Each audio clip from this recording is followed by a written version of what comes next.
My fiancé declared, "I'm too good for your family's cheap restaurants," at my grandmother's 90th birthday dinner.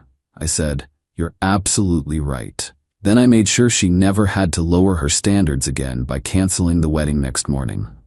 Her tune changed when I, 32 male, was engaged to Bethany, 28, for 8 months. Together for 2 years total.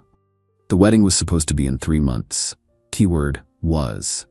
My grandmother Elena just turned 90.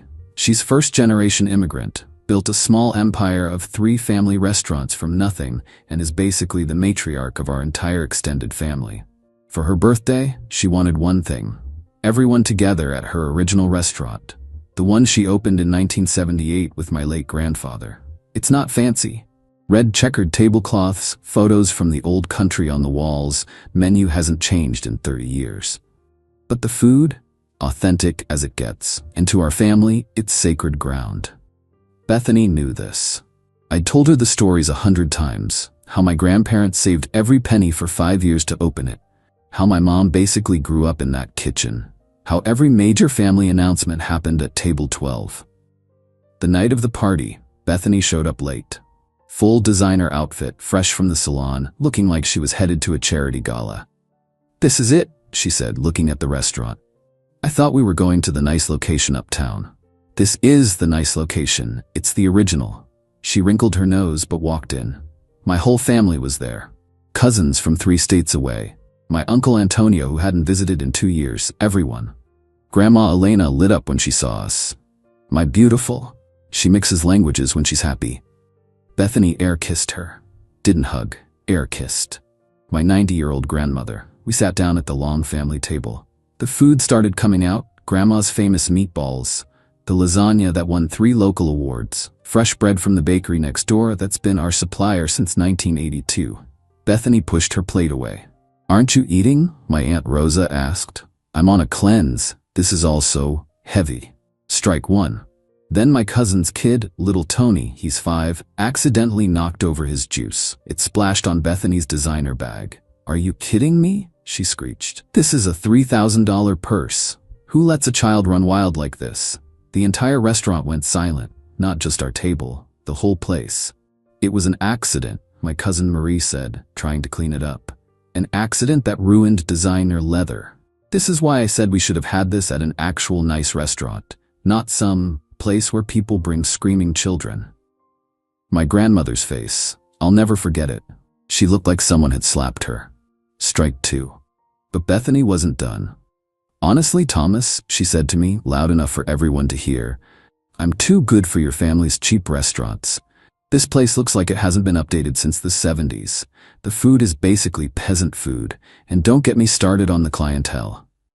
She gestured around at the other diners. Regular folks, families, couples on dates. The backbone of our community for 45 years. When we have kids, they're not eating here. I won't have them thinking this is acceptable dining. Strike 3, 4, 5, and 6. I stood up, calm, collected. "You're absolutely right." She smiled, thinking she'd won. "Finally, we can go to that sushi place." "No, I mean you're right that you're too good for this. You're too good for my family, too good for our history, too good for the woman who built everything that paid for the ring on your finger." Her face changed. "Thomas, I didn't mean..." "Everyone heard exactly what you meant." I looked at my grandmother, tears in her eyes, my mom holding her hand, my entire family staring at the woman I was supposed to marry. "Enjoy your sushi." Alone. I walked over to my grandmother, kissed her forehead, and whispered in her ear, "She's gone tomorrow, I promise." Then I left. Walked out of my grandmother's 90th birthday. Worst night of my life. Bethany didn't follow. She sat there for another 5 minutes, according to my sister, then called an Uber. She texted me all night. "That was dramatic. You embarrassed me. We need to talk. You can't just leave me there. Answer me, Thomas." I didn't respond. Instead, I did something else. At 9 a.m. the next morning, I called our wedding venue. "Hi, this is Thomas Reeves. I need to cancel the Reeves-Morrison wedding for September 15th. "Oh no, is everything okay? You'll lose your deposit?" "That's fine. Cancel it all." Then I called the florist, the photographer, the DJ, the caterer. Ironically, not my family's restaurant. Bethany had insisted on some pretentious French place. Canceled everything. By noon, $8,000 in deposits were gone, worth every penny. Then I went to the apartment. Our apartment, well, my apartment that she'd moved into 6 months ago. Packed all her stuff, neatly, carefully. Every designer dress, every overpriced shoe, every piece of jewelry except the engagement ring that was mine to return. 23 boxes total. Left them in the lobby with a note, "You were right, you deserve better than us, good luck finding it." Then I changed the locks. Update 1. The aftermath was intense. Bethany showed up at my office with her mother, Patricia, full Karen mode activated. "What have you done?" Patricia screamed at the reception desk. "You canceled everything?" Security was called. I came down to the lobby. "Thomas," Patricia said, switching to fake sweet mode, "surely this is all a misunderstanding. Bethany told me there was a small disagreement about dinner venues. She called my grandmother's life work a cheap restaurant with peasant food at her 90th birthday." Patricia's face twitched. "Well, perhaps the phrasing was unfortunate. She said she was too good for my family. She didn't mean. She meant every word, and I believe her. She is too good for us, so I'm setting her free to find her level." Bethany started crying. The fake kind, with no actual tears. "Baby, please, you're overreacting. It's just pre-wedding stress." "Pre-wedding stress makes you insult the woman who raised me after my dad died?" "Oh yeah, forgot to mention that part. Grandma Elena basically raised me and my sister after my dad passed when I was 10. She's not just my grandmother, she's everything." "I didn't know she raised you. You've been with me for 2 years, you knew." Patricia tried another angle. "The wedding is in 3 months, people will talk. Let them talk. The deposits, already gone, canceled everything yesterday." That's when Bethany lost it. Real tears this time. "You lost $30,000? $8,000, and it wasn't lost. It was invested in not marrying someone who thinks she's too good for the people I love." Security escorted them out, but not before Patricia shouted, "You'll regret this. My daughter has options. I hope she exercises them." I called back. That night, the family group chat exploded. "My sister Lisa, Grandma wants to know if you're okay." "My mom, I'm proud of you." "Uncle Antonio, thank God. She was awful." "Cousin Marie, little Tony asks if the mean lady is gone forever." "Me, yes, tell him the mean lady is gone." But the best message came from my grandmother. She doesn't text, but she had my mom write it. "My dear Thomas, you are worth more than all the designer purses in the world. Sunday dinner, table 12, don't be late." Table 12, where my grandfather proposed to her, where my parents announced their engagement, where every important family moment happened, where Bethany would never sit again. Update 2. So Bethany's options didn't quite pan out like Patricia promised. First, she tried to salvage the wedding by herself. Called all our vendors to uncancel everything. Funny thing about deposits though, once they're gone, they're gone. And rebooking everything? The costs had mysteriously increased. The venue was suddenly 40% more expensive. The florist had a rush fee. The photographer was unfortunately booked. She needed roughly $45,000 to rebook everything. Her solution? She started telling everyone I was financially abusive and had stolen her wedding. The problem? Everyone knew the real story. My cousin Marie's husband is a bartender at the country club where Bethany's friends hang out. He heard everything. Bethany's version. Thomas became irrationally jealous and controlling. He canceled our wedding because I suggested we try new restaurants. Her friend, I heard you called his grandmother's restaurant cheap. Bethany, I was taken out of context. Another friend, didn't you say it at her 90th birthday party? The friend, in front of his entire family? They're too sensitive. Her friends weren't buying it. But the real karma came from an unexpected source. Remember how Bethany worked as a luxury brand consultant? Basically, she helped rich people spend money on overpriced stuff. Her whole job depended on her image and connections. Well, turns out my grandmother Elena isn't just a restaurant owner. She's a legendary restaurant owner. 3 successful locations. 45 years in business. She knows everyone in the food industry, including Richard Blackstone, who owns the luxury shopping center where Bethany's office is located. Richard has been eating at Grandma's restaurant every Thursday for 20 years. Same table, same order. He was there for her 90th birthday. He heard everything. Monday morning, Bethany's boss called her in. "Bethany, We need to discuss your client relations. My numbers are excellent. Richard Blackstone called. He's concerned about your values alignment with our brand. What? He said you publicly humiliated Elena Rossi at her birthday celebration, called her life's work cheap and peasant food. That's not, it was a private family matter. In a public restaurant. With 60 witnesses, including 3 of our clients. Yeah. Turns out the unacceptable clientele Bethany sneered at included 2 CEOs and a federal judge. All regulars. All friends of my grandmother. Bethany wasn't fired, but she was encouraged to pursue opportunities elsewhere. Corporate speak for quit before we fire you. She lasted 2 more days before resigning. Update 3. Desperation mode activated. Bethany started dating immediately. Immediately. New guy every week on Instagram, each one richer than the last, allegedly. First was Garrett, investment banker. Lasted 4 days until she demanded he take her to a $500 per person restaurant on their second date. He ghosted her. Then came Philippe, said he was a European entrepreneur. Turned out he was a waiter at a French restaurant lying about his accent. She found out when she surprise visited him at his office. But the third guy was special. Harrison Wellington III. Old money. Legitimate old money. We're talking grandfather-owned railroads money. Bethany thought she'd hit the jackpot. Posted constantly about finally finding someone on my level, and when you know your worth, you attract what you deserve. Patricia was ecstatic. Started planning another wedding immediately. Small problem? Harrison's family does their homework. His mother, Eleanor Wellington, is old-school high society, the kind who has a private investigator on retainer. She researched Bethany thoroughly, found the restaurant incident, the social media posts, the luxury consultant job she no longer had, everything. But Eleanor was smart. She didn't tell Harrison. She invited Bethany to tea. My sister Lisa knows Eleanor's assistant. Got the whole story. Eleanor served Bethany tea in actual antique china worth more than my car.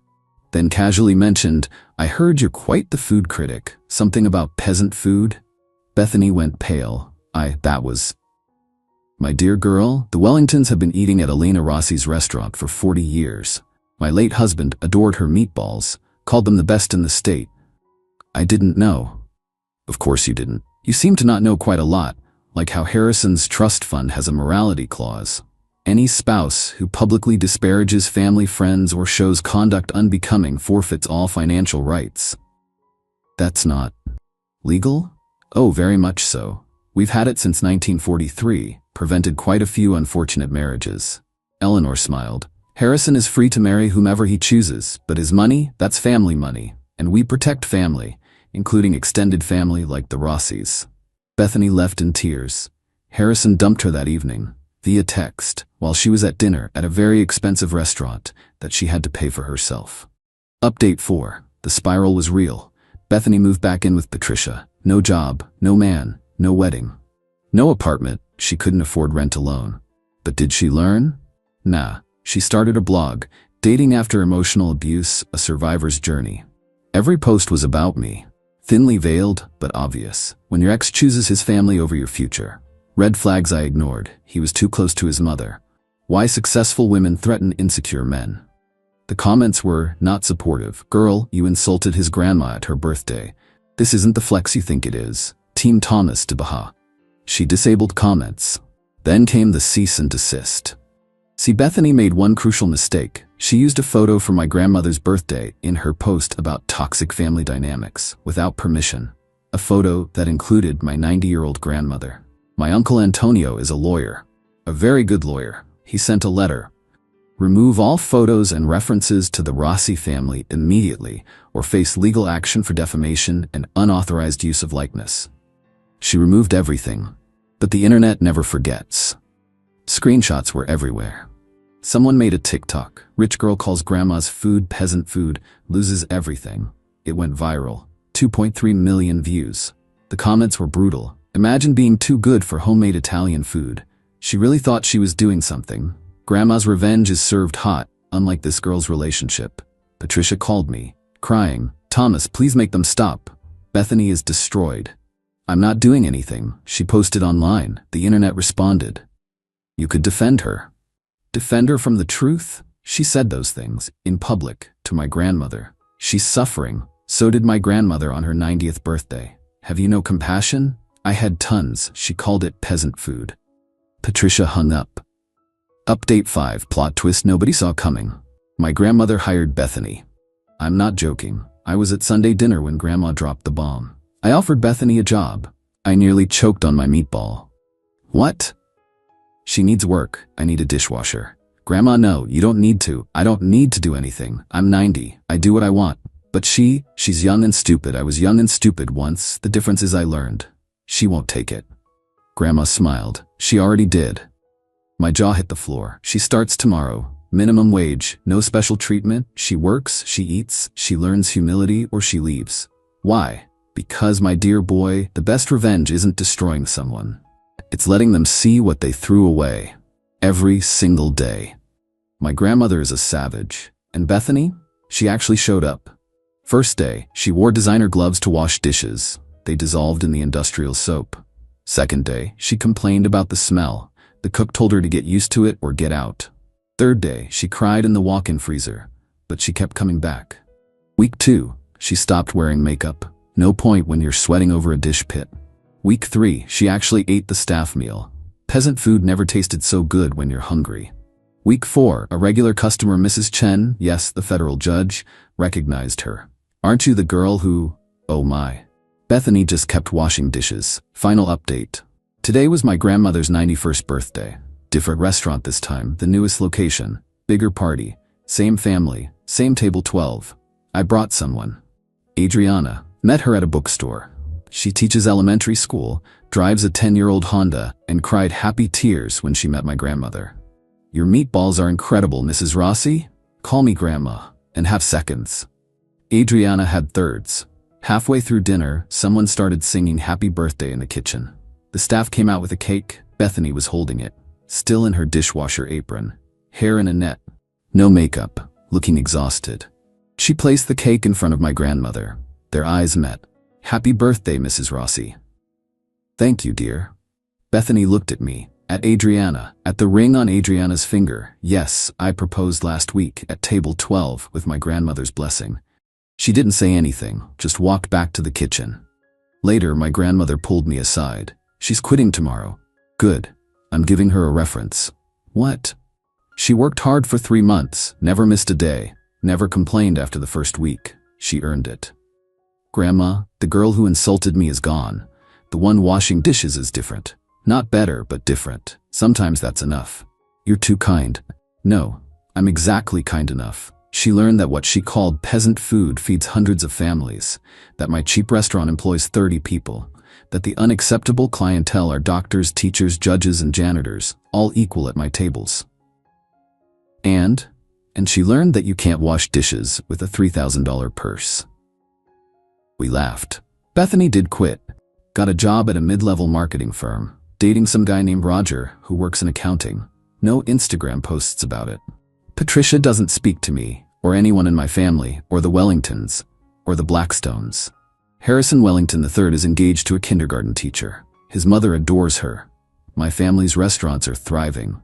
The TikTok actually brought in tons of new customers. Grandma had to hire more staff. Adriana and I are getting married next spring, at the restaurant, the original one, reception at table 12. The menu? Peasant food. The guest list? Unacceptable clientele. The venue? A cheap restaurant that hasn't been updated since the 70s. The bride? Someone who knows that my grandmother's meatballs are worth more than all the designer purses in the world. And Bethany? She sent a card, just signed B with no message. My grandmother framed it, hangs in the kitchen next to a photo from her 91st birthday. To remember, she says, that dignity isn't designer. It's dishes. It's work. It's respect. It's knowing that no one is too good for honest food made with love. My grandmother is 91 years old, 5 feet tall, and the most savage person I know, and I'm proud to be her grandson. Even if our restaurants are cheap and our food is for peasants. P.S. to everyone asking, yes, the restaurants are real. No, I won't say where. My grandmother doesn't need the drama. She just needs her family, her tables, and her dignity. P.P.S. The meatball recipe dies with her. Don't even ask. Bethany, if you're reading this, the dish soap is under the sink. You know where.